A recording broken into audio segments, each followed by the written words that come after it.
Hello viewers, thank you very much for watching Gibbs TV. Today's video will be looking at how to write a very good methodology session for a thesis or dissertation. Let's get into it.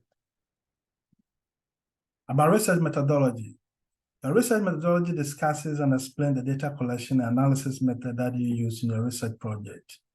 Okay, the method is a key part of your research thesis, your dissertation, and the entire paper.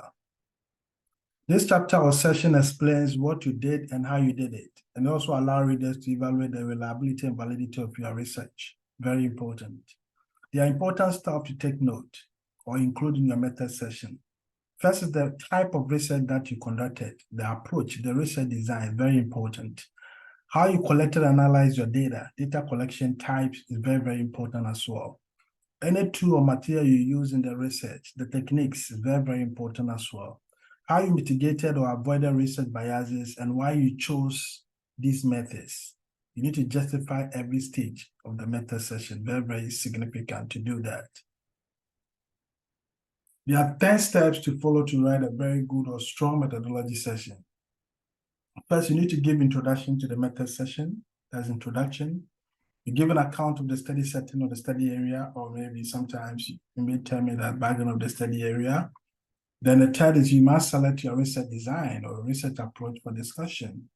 The fourth stage is you need to stick to a study population or sample size and sample technique, if applicable to the type of study that you are doing.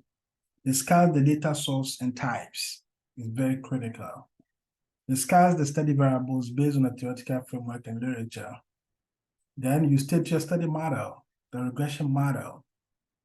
You provide your data analysis plan as well, okay? Then you discuss any weaknesses and strengths for the research approach.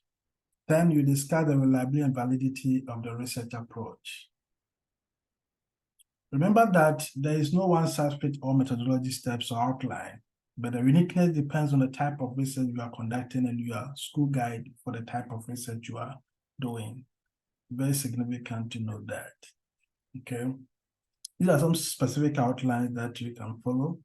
You need to give introduction, background of the study area, your research design, study population or participants or samples that depend on the type of study that you are doing, sample size and sample techniques if applicable to the type of study, the data source and types, the study model or model specification, the study variables, then reliability and validity and data analysis plan. It's good to take note of these outline. Let's look into the various 10 steps. The first is the introduction. What goes into introduction? In this session of the methodology, it is a good idea to introduce the chapter. Tell readers about the composition of the chapter. Again, in this session, you must provide a general discussion for the subject matter under investigation and restate the purpose of the study. Very important to do all these things in the introduction. The next component is the study area or the study location or geographical scope or the background of the study area. In this session, you must provide a detailed discussion of the background of the study area or the geographical location. Students or researchers might detail the background of the study area by including issues related to the topic of investigation. You must justify why this study area was chosen. It's very important. If a map is needed, please try to provide it to highlight the significance of the study area. Very, very important to do that as well. Attach the map or support it. Next is the research design. Here, the researcher must tell readers about the research approach or strategy he or she will use for answering the research question or using the empirical data. Here, you must show in this session that your method matches your research objectives or purpose or question, and that you will use the right kind of analysis for your data. You must also justify why the design is the best fit for your study. And under the research design, you may have the quantitative, qualitative, and mixed method. And there are a series of different forms of it. But the most common one is the quantitative, qualitative, and mixed method that many students utilize in their study. Next is population and sample size and sampling technique. If applicable to your study, for example, with regards to primary source of data or survey design or qualitative study, you must state the study population and also indicate what method you will use to select the sample size or the whole population may use when a sample size is needed. You need to indicate that. The data source and type. Here, the researcher must discuss the type of data and the sources. Okay, you must tell readers where each study variable will be sourced. For example, if a survey or primary data will be collected through a questionnaire instrument, then you must discuss the instrument and the population. As a good practice, the instrument must be attached as part of the study's appendices. So you need to attach it as an appendix. Next is the model specification. Here, the researcher must state the specific model he or she is using to analyze the study variables. For example, if an equation will be involved, then you must state the equation or the regression model here in this session. You must clearly state and identify the study variables, that is dependent, independent, control variables. You need to also spell out the coefficients, intercept, error terms in the equation. It's very important. On the other hand, if an equation or regression model is not involved, then the researcher must provide a conceptual framework of the approach to be used. Here, you must provide a detailed breakdown of the framework and the concept that will aid you in the analysis of the study. Okay, take note of that. So if you're not going to utilize the study model, then you need to state a conceptual framework, okay, that you are going to utilize to help analyze the entire study variables. Next, you need to state your study variables. Once the model specification has been stated or the framework to guide the study is identified, automatically, you know the moderating variables or mediating variables.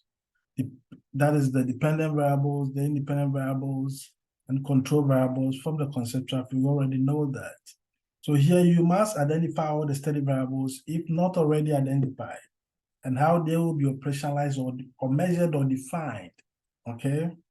It's very important to note that, because you need to tell readers how the variables are being measured, okay? If they are measured in the, let's say, ratio level or interval level or nominal level, or if it's categorical, you need to tell readers how the variables are being measured. Here, only the variables to be used in the model or the conceptual framework will be identified here and discussed. Take note of that.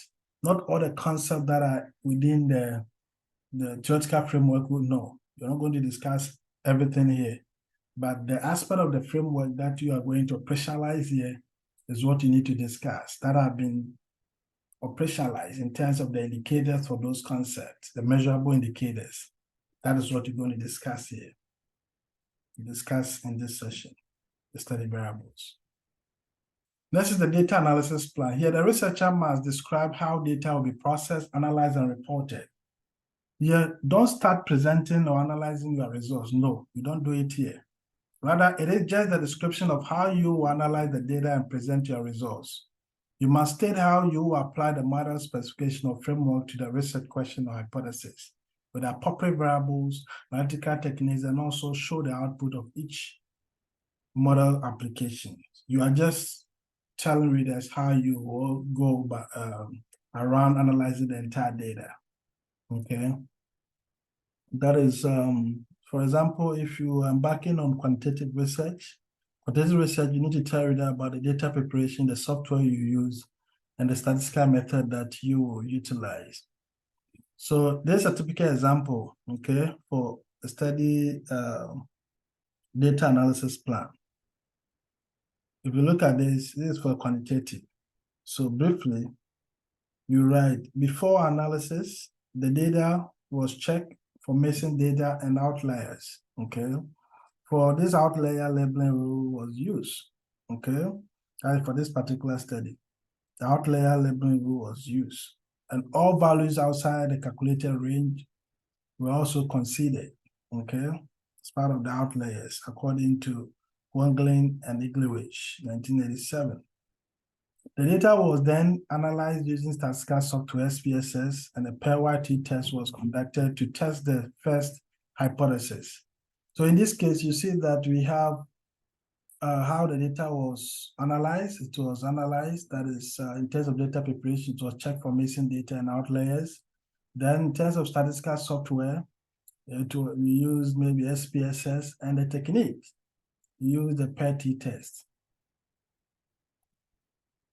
Data analysis plan for the qualitative start too. You see the qualitative focus on words, so the analysis will be based on language and images and interpretation of these images and language.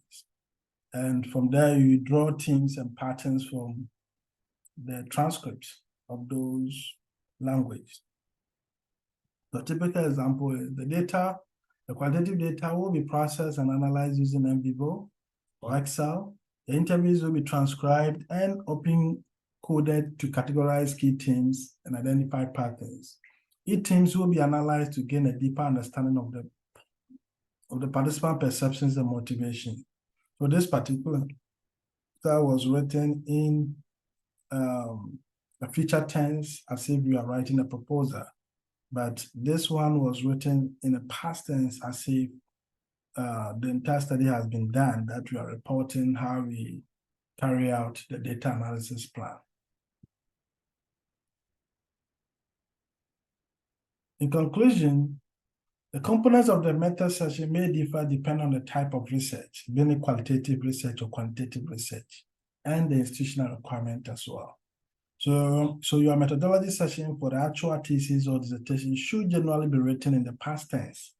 That is, if you are doing the actual study, a dissertation or a thesis, the method section should be written in past tense. But if you are doing a proposal, if you are at the proposal stage, the language should be in future tense. Remember that. Okay. So if you look at this for the qualitative, it was in future tense because I wrote it as if it is a proposal. This was in the past tense because I wrote as if it is the actual dissertation or thesis. Thank you very much for subscribing to GIFT TV, and I will see you all in the next video.